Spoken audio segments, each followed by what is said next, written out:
പ്രണവ് മോഹൻലാൽ കേന്ദ്ര കഥാപാത്രത്തെ അവതരിപ്പിച്ച ഏറ്റവും പുതിയ ഹൊറർ സിനിമയായിട്ടുള്ള DS ഇറേ വന്നതിന് ശേഷം സോഷ്യൽ മീഡിയയിൽ പൊന്തി വന്നിട്ടുള്ള ചർച്ചകളിലെ ഒരു പ്രധാനപ്പെട്ട വിഷയമാണ് നമ്മൾ തിയേറ്റർ എന്ന സ്പേസിൽ ഏത് രീതിയിലാണ് ബിഹേവ് ചെയ്യുന്നത് എന്നത്.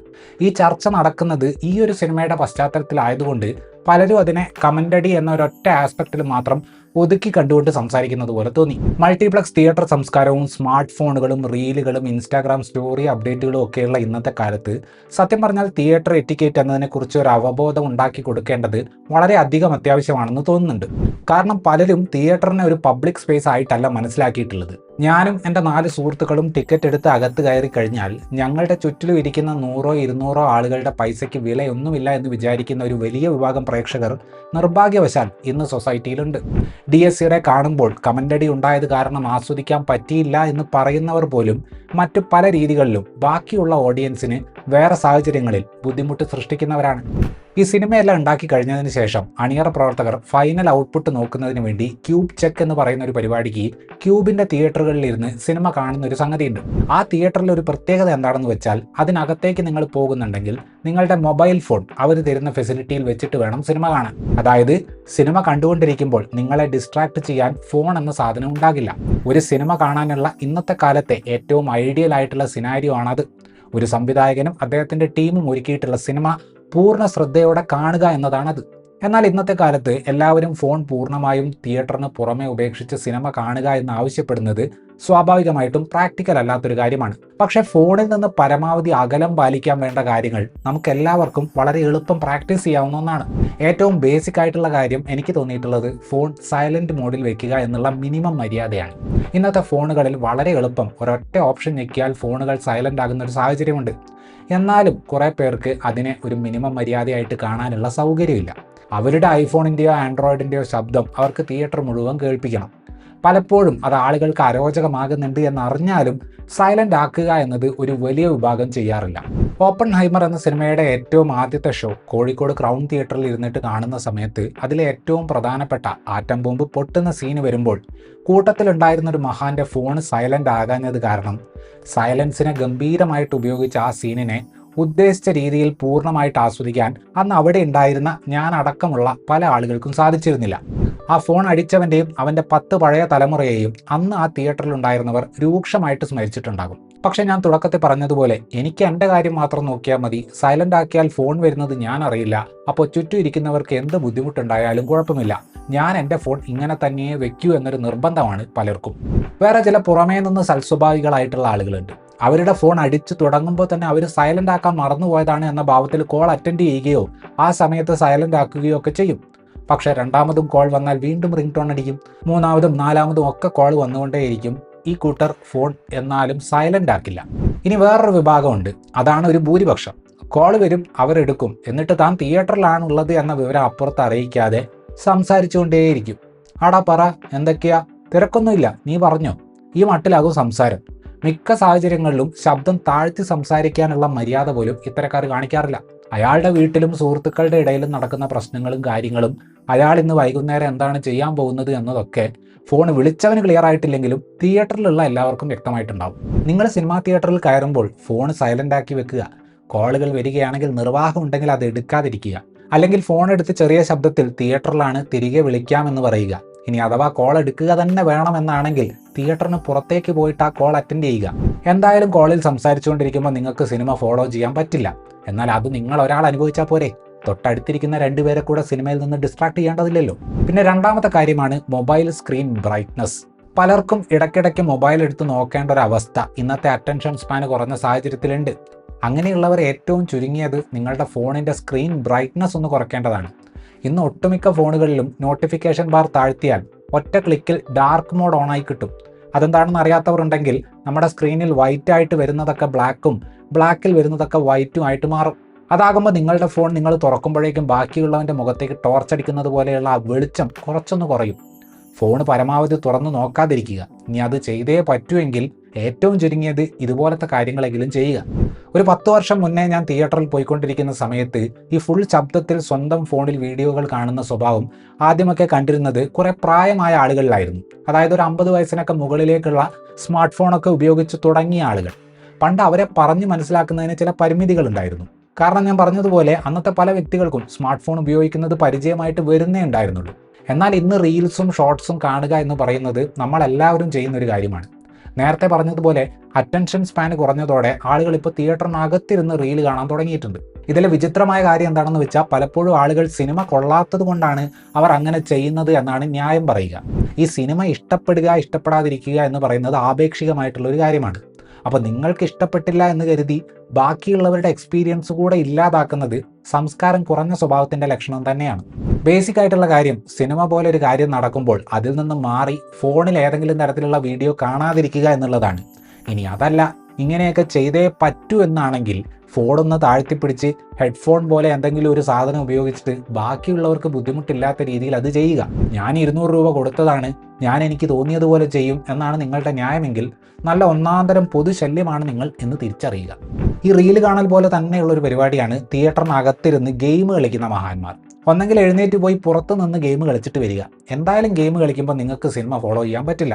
അത് കാണാൻ ആഗ്രഹിക്കുന്നവരെങ്കിലും കണ്ടോട്ടെ. പിന്നെ കൂട്ടത്തോടെ വരുന്ന ആളുകളുണ്ട്. അതിപ്പോൾ 2 പേരായിക്കോട്ടെ, 8 or 10 പേരുള്ള കോളേജ് സുഹൃത്തുക്കളായിക്കോട്ടെ, അഥവാ അത്ര തന്നെ വരുന്ന ഒരു ഫാമിലി ആയിക്കോട്ടെ. നിങ്ങളുടെ ഗ്യാങ്ങിനോ അല്ലെങ്കിൽ നിങ്ങൾ കുറച്ച് പേർക്ക് വേണ്ടി മാത്രമോ അല്ല ആ സ്ക്രീനിങ് നടക്കുന്നത്. ബാക്കിയുള്ളവരുണ്ട്, അതുകൊണ്ട് മിണ്ടാതെ ഉരിയാടാതെ മസിൽ പിടിച്ച് സിനിമ കണ്ടു തീർക്കണം എന്നല്ല പറയുന്നത്. CID മൂസ കാണുമ്പോൾ കൈയടിച്ച് ചിരിക്കാനും രജനീകാന്തിൻ്റെ മാസ് ആക്ഷൻ കാണുമ്പോൾ കൈയടിച്ച് ആർപ്പ് വിളിക്കാനും ഒക്കെ എല്ലാവർക്കും അവകാശമുണ്ട്. ആ സിനിമകൾ ഡിസൈൻ ചെയ്യപ്പെട്ടിട്ടുള്ളത് അങ്ങനെയാണ്. പക്ഷേ ആദ്യം മുതൽ അവസാനം വരെ നിങ്ങളുടെ ഗ്യാങ്ങിന് മാത്രം അറിയുന്ന കാര്യങ്ങൾ വെച്ച് കമൻറ്റുകളൊക്കെ ഉറക്കെ പറഞ്ഞുകൊണ്ടിരിക്കുക, സിനിമയുടെ മൂഡിനെ യാതൊരു വിധത്തിലും മാനിക്കാതെ അസ്ഥാനത്ത് സംസാരിച്ചുകൊണ്ടിരിക്കുക, ഈ വക പരിപാടികൾ ഒരു മിനിമം മര്യാദയുടെയും താഴെ പോകുന്ന കാട്ടിക്കൂട്ടലുകളാണ്. ഈ അടുത്ത് ഞാൻ കോഴിക്കോട് പലാക്സി സിനിമാസിൽ സൂ ഫ്രം സോ എന്നൊരു സിനിമ കാണാൻ പോവുകയുണ്ടായി. എൻ്റെ തൊട്ടടുത്ത് 3 പേര് വന്നിരുന്നു. പടം തുടങ്ങി ഒരു 10-15 മിനിറ്റ് കഴിഞ്ഞപ്പോൾ മുതൽ അതിൽ 2 പേർ കൂടെ വന്ന മറ്റേ ആളോട് സംസാരിച്ചുകൊണ്ടിരിക്കുകയാണ്. ഇതാണോ നീ പറഞ്ഞ സൂപ്പർ പടം? ഒന്നും സംഭവിക്കുന്നില്ലല്ലോ, എന്ത് പടമാണിത്? ഇൻ്റർവെല്ല് കഴിഞ്ഞാലും ഒന്നും നടന്നില്ലെങ്കിൽ ഞാൻ പോവും. ഇങ്ങനെ സംസാരിച്ചുകൊണ്ടേയിരിക്കുകയാണ്. ഇൻ്റർവെല്ല് കഴിഞ്ഞ് സിനിമ തുടങ്ങി, പിന്നെയും സംസാരം തുടരുകയാണ്. ഒരു 10 മിനിറ്റും കൂടെ നോക്കും, ഒന്നും നടന്നില്ലെങ്കിൽ ഞാൻ പോകും. അത് കഴിഞ്ഞ് ആ കൂട്ടത്തിൽ ഒരാൾ റീലുകളും കാണാൻ തുടങ്ങി. ഞാൻ എൻ്റെ അസ്വസ്ഥത പ്രകടിപ്പിച്ചെങ്കിലും വർത്തമാനം പറയാനും റീല് കാണാനും ഉള്ളതൊക്കെ അവരുടെ ജന്മാവകാശമാണ് എന്ന മട്ടിൽ തിയേറ്ററിനുള്ളിലെ തോന്നിയാസം അവർ തുടർന്നു. അവസാനം ആ സിനിമയുടെ ഒടുവിലത്തെ 15 മിനിറ്റ് വന്നപ്പോൾ ഇത്രയും നേരം ഇരുന്ന് വർത്തമാനം പറഞ്ഞ് വെറുപ്പിച്ച ആളുകൾക്ക് സിനിമ എക്സൈറ്റിംഗ് ആവാൻ തുടങ്ങി. ആ സിനിമ അവരുടെ അടുത്തിരുന്ന് കണ്ട ഞാനടക്കമുള്ള പലർക്കും അതൊന്ന് ഇൻവെസ്റ്റ് ചെയ്ത് കാണാനുള്ള അവസരം ആ 3 പേര് തന്നിട്ടില്ല. അവരോട് പറഞ്ഞൂടെ എന്ന് നിങ്ങൾ പലരും ചിന്തിക്കും. പലപ്പോഴും നമ്മളിത് പറഞ്ഞു കഴിഞ്ഞാൽ ആളുകൾ തിരിച്ച് ബിഹേവ് ചെയ്യുന്നത് ഫണ്ടമെൻ്റൽ റൈറ്റ്സിനെ ചോദ്യം ചെയ്തതുപോലെയാണ്. ഞാൻ പൈസ കൊടുത്ത് തിയേറ്ററിൽ കയറി, ഞാൻ എൻ്റെ ഫോൺ ഉപയോഗിക്കുന്നു, എൻ്റെ വായ ഉപയോഗിച്ചിട്ട് സംസാരിക്കുന്നു, അതിന് തനിക്കെന്താ എന്ന ഭാവത്തിലാണ് ഇത്തരം സാഹചര്യങ്ങളിൽ ആളുകളോട് നമ്മൾ അങ്ങോട്ട് തർക്കിക്കാൻ ചെന്നാൽ കിട്ടുന്ന മറുപടി. പന്തം കൊളുത്തിയതുപോലെ സ്ക്രീൻ ബ്രൈറ്റ്നസ് ഇട്ട ഒരു കാർന്നവരോട് പണ്ട് ചേട്ടാ ബ്രൈറ്റ്നസ് ഒന്ന് കുറയ്ക്കുമോ എന്ന് ചോദിച്ചപ്പോൾ അതിന് താൻ ഇങ്ങോട്ട് നോക്കാൻ ഞാൻ പോരെ എന്നായിരുന്നു എനിക്ക് കിട്ടിയ മറുപടി. അങ്ങേർക്ക് രാത്രി വണ്ടി ഓടിക്കുമ്പോൾ ഹൈ ബീം കിട്ടാൻ ഞാൻ ഉള്ളൊരുക്കി പ്രാർത്ഥിച്ചു. ഇനിയുള്ളത് ഇന്നത്തെ കാലത്തെ ഒരു മാമൂലാണ്. ഇപ്പോൾ അത്യാവശ്യം സിനിമ കാണുന്ന എല്ലാവരും തിയേറ്ററുകളിൽ കാണുന്ന ഒരു കാഴ്ചയാണ്, ടൈറ്റിൽ കാണിക്കാൻ തുടങ്ങുമ്പോൾ എല്ലാ സീറ്റിൽ നിന്നും മൊബൈൽ ക്യാമറ സ്ക്രീനുകൾ പൊന്തി വരും.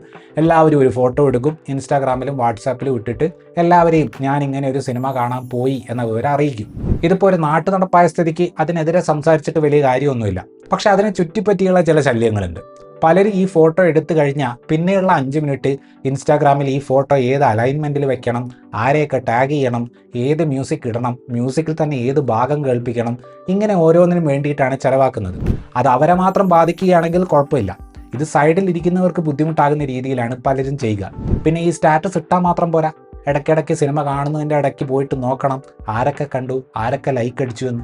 ഇതുപോലെ തന്നെയാണ് സിനിമയിലെ സീനുകളും നായകൻ്റെ ഇൻട്രോയും ഏതെങ്കിലും ഫൈറ്റ് സീക്വൻസുകളും ഇങ്ങനെ പടത്തിലെ പ്രധാനപ്പെട്ട പല സാധനങ്ങളും ഞാനിത് ആദ്യം കണ്ടു എന്ന് 4 ആളെ കാണിക്കാൻ വേണ്ടി വീഡിയോ എടുത്ത് സ്റ്റോറി ഇട്ട് അപ്ലോഡ് ചെയ്യുന്നത്. ഈ വീഡിയോ എടുക്കുമ്പോഴും അത് കഴിഞ്ഞ് അത് അപ്ലോഡ് ചെയ്യുമ്പോഴും ആ സിനിമയിൽ നിന്ന് ഇവരുടെ ശ്രദ്ധ മാറുകയാണ്. അതുപോലെ തന്നെ ഇവരുടെ അടുത്തിരിക്കുന്നവർക്ക് സിനിമയിൽ മര്യാദയ്ക്ക് ശ്രദ്ധിക്കാൻ പറ്റാത്തൊരു സാഹചര്യവും ഇവർ സൃഷ്ടിക്കുന്നുണ്ട്. വല്ലപ്പോഴും തിയേറ്ററിൽ പോകുന്ന ആളുകൾക്ക് ഇങ്ങനത്തെ കാര്യങ്ങൾ പറഞ്ഞാൽ മനസ്സിലാവാത്തത് നമുക്ക് മനസ്സിലാക്കാം. പക്ഷേ ഒരു സിനിമയുടെ 1 മിനിറ്റ് ഫുട്ടേജ് പോലും എത്രത്തോളം പണവും സമയവും മുടക്കിയിട്ടാണ് ഉണ്ടാക്കുന്നത് എന്ന് സിനിമയിൽ പ്രവർത്തിച്ചവർക്കറിയാം. അപ്പോൾ അവർക്ക് ചെയ്യാവുന്ന ഒരു കാര്യം എന്താണെന്ന് വെച്ചാൽ ഇങ്ങനെ തിയേറ്ററിനകത്തു നിന്നെടുത്ത് ഇടുന്ന ഫോട്ടോകളും ചെറിയ ചെറിയ സീനുകളും അവരെ മെൻഷൻ ചെയ്തു എന്ന കാരണം പറഞ്ഞ് സ്റ്റോറി ആയിട്ട് വീണ്ടും ഷെയർ ചെയ്യുന്ന പരിപാടി നിർത്തുക എന്നതാണ്. അറ്റൻഷൻ ലഭിക്കാൻ വേണ്ടിയിട്ടാണ് പലരും ഈ വക കാര്യങ്ങൾ കാണിച്ചു കൂട്ടുന്നത്.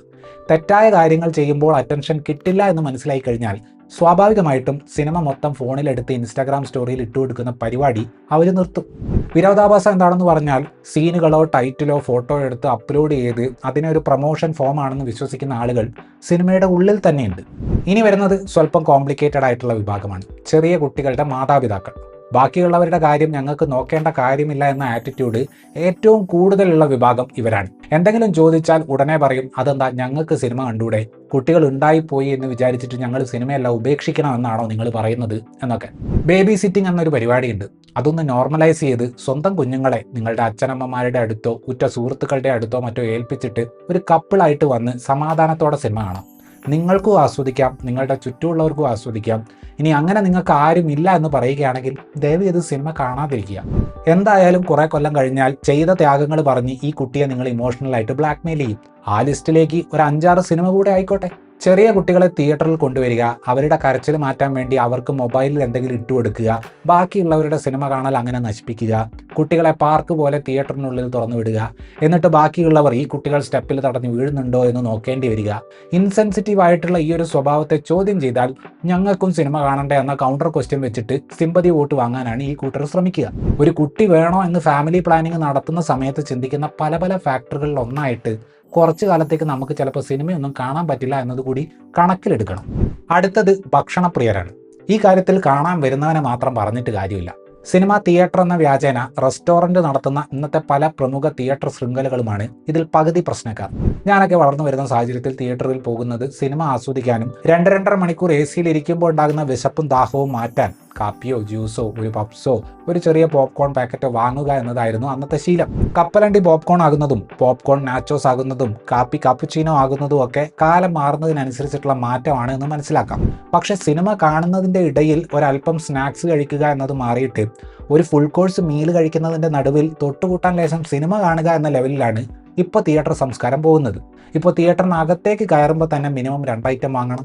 അത് ഒന്നാം പകുതിയിൽ തന്നെ തീർത്തിട്ട് സെക്കൻഡ് ഹാഫിലേക്കുള്ള ഫുഡ് ഇൻ്റർവെല്ലിന് ഓർഡർ ചെയ്യണം. അതും മിനിമം 2-3 ഐറ്റം ഉണ്ടാകും, നല്ല ക്വാണ്ടിറ്റിയിലും ഉണ്ടാകും. ടിക്കറ്റിന് ഒരാൾ ചിലവാക്കുന്ന പൈസ 200 രൂപയാണെങ്കിൽ അയാൾ ആ സിനിമ കാണുന്ന സമയത്ത് കഴിച്ച ഫുഡിൻ്റെ പൈസ മിനിമം ഒരു 300 രൂപ ആയിരിക്കും എന്ന അവസ്ഥയിലാണ് കാര്യങ്ങൾ പോകുന്നത്. പൈസയുള്ളവൻ തിന്നോട്ടെ, നിനക്കെന്താ എന്നായിരിക്കും പലരും ചിന്തിക്കുന്നത്. തിയേറ്റർ ഇങ്ങനെ തിന്നു മരിക്കാനുള്ള ഒരു സ്ഥലമാണ് എന്ന ചിന്ത വരുന്നതോടെ പലപ്പോഴും ആളുകൾ സ്ക്രീനിൽ കാണുന്ന കോണ്ടന്റിനോട് മര്യാദ കാണിക്കാത്ത ഒരവസ്ഥ വരുന്നുണ്ട്. ഇപ്പോൾ ഏറ്റവും പുതിയ എക്സാമ്പിൾ തന്നെ എടുക്കുക. ഡിയസ് ഇറേ എന്ന സിനിമ സൗണ്ട് ഡിസൈനിനെയും സൈലൻസുകളെയും അതിൻ്റെ എഫക്റ്റ് ക്രിയേറ്റ് ചെയ്യുന്നതിൽ നല്ല രീതിയിൽ ഡിപ്പെൻഡ് ചെയ്യുന്നൊരു സിനിമയാണ്. പ്രണവ് മോഹൻലാൽ ആ വീട്ടിനുള്ളിലുള്ള ഓരോ ചെറിയ ചെറിയ ശബ്ദത്തെയും ശ്രദ്ധിച്ച് കേൾക്കാൻ നോക്കുന്ന സമയത്ത് തൊട്ടടുത്തിരിക്കുന്ന ഒരാൾ യാതൊരു സെൻസിറ്റിവിറ്റിയും ഇല്ലാതെ പോപ്കോണോ ചിപ്സോ ചവച്ചുകൊണ്ടിരിക്കുന്ന ഒരവസ്ഥ ഒന്ന് ആലോചിച്ച് നോക്കൂ. ഞാൻ പറയുന്നത് അവരവിടെ വിൽക്കാൻ വെച്ചതുകൊണ്ടല്ലേ ഞാൻ വാങ്ങിയത് എന്ന് ചിന്തിക്കുന്നതിന് പകരം നമ്മൾ വാങ്ങുന്ന ഫുഡ് മാന്യമായിട്ട് നമുക്ക് കഴിക്കാൻ പറ്റുന്ന ഒരു സാഹചര്യമാണോ എന്നൊന്ന് ചിന്തിക്കണം. ഞാനും തിയേറ്ററിൽ പോയി കഴിഞ്ഞാൽ കാപ്പി വാങ്ങി കഴിക്കാറുണ്ട്, ചില സാഹചര്യങ്ങളിൽ ചിപ്സ് പോലെയുള്ള സാധനങ്ങൾ വാങ്ങാറുണ്ട്. പക്ഷേ ഈ ചിപ്സ് എന്ന് പറയുന്ന സാധനം കടിക്കുമ്പോൾ സാമാന്യം ശബ്ദം ഉണ്ടാകുന്ന ഒരു സാധനമാണ് എന്ന ബോധ്യം എനിക്കുണ്ട്. പാട്ടും ബഹളവും ഒക്കെയുള്ള സിനിമ കാണുമ്പോൾ നമ്മൾ സൈഡിലിരുന്ന് ചിപ്സ് കടിച്ചു എന്ന് വിചാരിച്ചിട്ട് ഒരാൾക്ക് അത് അത്ര വലിയ അലോസരമാകില്ല. പക്ഷേ സൈലൻസുകൾക്ക് വളരെയധികം പ്രാധാന്യമുള്ള തരം ഒരു സിനിമ കാണുന്ന സമയത്ത് ബാക്കിയുള്ളവർക്ക് ബുദ്ധിമുട്ടാകാത്ത രീതിയിൽ ഭക്ഷണം കഴിക്കാൻ ശ്രമിക്കുക എന്നൊക്കെ പറയുന്നത് ഒരു മിനിമം മര്യാദയാണ്. മരണ വീട്ടിലൊക്കെ ചെന്ന് കഴിഞ്ഞാൽ ശബ്ദം താഴ്ത്തിയിട്ട് സംസാരിക്കുക എന്ന് പറയുന്നത് കോമൺ സെൻസ് ആണ് എന്ന് പറയുന്നത് പോലെയുള്ളൊരു കാര്യമാണ് തിയേറ്റർ പോലെ ഒരു പബ്ലിക് സ്പേസിൽ നമ്മൾ ചെയ്യുന്ന കാര്യം ബാക്കിയുള്ളവർക്ക് ബുദ്ധിമുട്ടാകുന്നുണ്ടോ എന്ന് നോക്കുക എന്ന് പറയുന്നത്. പിന്നെ ഇപ്പോഴത്തെ ലക്ഷറി മൾട്ടിപ്ലക്സുകളോട് ഒരു റിക്വസ്റ്റ് ഉണ്ട്. പടം തുടങ്ങുന്നതിന് മുന്നേ അല്ലെങ്കിൽ ഇൻ്റർവെൽ സമയത്ത് ഭക്ഷണം എത്തിച്ചു കൊടുക്കുന്നത് മാന്യമായൊരു കാര്യമാണ്. തുടക്കത്തിലോ ഇൻ്റർവെല്ലിലോ ഓർഡർ എടുത്തിട്ട് സിനിമ നടന്നുകൊണ്ടിരിക്കുന്നതിൻ്റെ നടുവിൽ സെൻറ്ററിൽ ഇരിക്കുന്ന ആൾക്ക് സീറ്റിൽ ഭക്ഷണം എത്തിച്ചു കൊടുക്കാൻ വേണ്ടി ട്രേയിൽ കുറേ ഭക്ഷണവുമായിട്ടൊരു സ്റ്റാഫ് വരിക, പടം ശ്രദ്ധിച്ചുകൊണ്ടിരിക്കുന്നവർക്കൊക്കെ ഡിസ്റ്റർബൻസ് ക്രിയേറ്റ് ചെയ്തുകൊണ്ട് അവർ ഫുഡ് കൊടുത്തിട്ട് പോവുക. ഈ ഒരു പരിപാടി പ്രീമിയം ചാർജ് വാങ്ങി നടത്തുന്ന ഒരു തിയേറ്ററിന് യോജിച്ചതല്ല. സിനിമ കാണുന്ന എക്സ്പീരിയൻസിനല്ല, നിങ്ങൾക്ക് ലാഭം കിട്ടുന്ന ഓവർ പ്രൈസ്ഡ് ഫുഡിനാണ് നിങ്ങൾ പ്രാധാന്യം കൊടുക്കുന്നത് എന്ന് വളരെ ഓപ്പൺ ആയിട്ട് പറയുന്നതിന് തുല്യമാണ് ഈ പരിപാടി. ഒരു സിനിമ ഉണ്ടാക്കാൻ ഒരുപാട് കഷ്ടപ്പാടുണ്ട്. അതുകൊണ്ട് തന്നെ ഉണ്ടാക്കിയിട്ടുള്ള സിനിമ അത് ആസ്വദിക്കേണ്ട രീതിയിൽ ആസ്വദിക്കുക എന്ന് പറയുന്നത് വളരെയധികം ഇമ്പോർട്ടൻസ് ഉള്ള ഒരു കാര്യമാണ്. ഫോൺ സൈലന്റ് മോഡിൽ വയ്ക്കുക, ഡാർക്ക് മോഡ് യൂസ് ചെയ്യുക, ഫോൺ എടുക്കേണ്ടി വന്നാൽ ശബ്ദം താഴ്ത്തി സംസാരിച്ചിട്ട് തിയേറ്ററിലാണെന്ന് പറഞ്ഞ് കട്ട് ചെയ്യുക. സിനിമ നടക്കുമ്പോൾ പരസ്പരമുള്ള സംസാരം പരമാവധി കുറയ്ക്കുക. ചെറിയ കുട്ടികളെയും കൊണ്ട് സിനിമയ്ക്ക് പരമാവധി വരാതിരിക്കുക. ഭക്ഷണമൊക്കെ ഓർഡർ ചെയ്യുമ്പോൾ സിനിമ കാണാൻ വരുന്നവർക്ക് ബുദ്ധിമുട്ട് വരാത്ത രീതിയിൽ അത് ഓർഡർ ചെയ്യുകയും കഴിക്കുകയും ചെയ്യുക. സിമ്പിളായിട്ട് പറഞ്ഞാൽ നിങ്ങളെപ്പോലെ തന്നെ പൈസ കൊടുത്ത് സിനിമ കാണാൻ വന്നതാണ് ബാക്കിയുള്ളവരും എന്നൊരു ബോധത്തോടെ ബിഹേവ് ചെയ്താൽ നിങ്ങളെ ജനിപ്പിച്ചവർ മറ്റുള്ളവരാൽ അനാവശ്യമായിട്ട് സ്മരിക്കപ്പെടില്ല. ഈ വീഡിയോയിൽ പറഞ്ഞിട്ടുള്ള കാര്യങ്ങളെക്കുറിച്ചിട്ടുള്ള നിങ്ങളുടെ അഭിപ്രായം കമൻറ്റ് ബോക്സിൽ പങ്കുവയ്ക്കുമെന്ന് വിചാരിക്കുന്നു. വീഡിയോ ഇഷ്ടപ്പെട്ടാൽ ലൈക്ക് ചെയ്യുമെന്നും കൂടുതൽ വീഡിയോകൾക്ക് വേണ്ടി ചാനൽ സബ്സ്ക്രൈബ് ചെയ്യുമെന്നും പ്രതീക്ഷിക്കുന്നു. താങ്ക്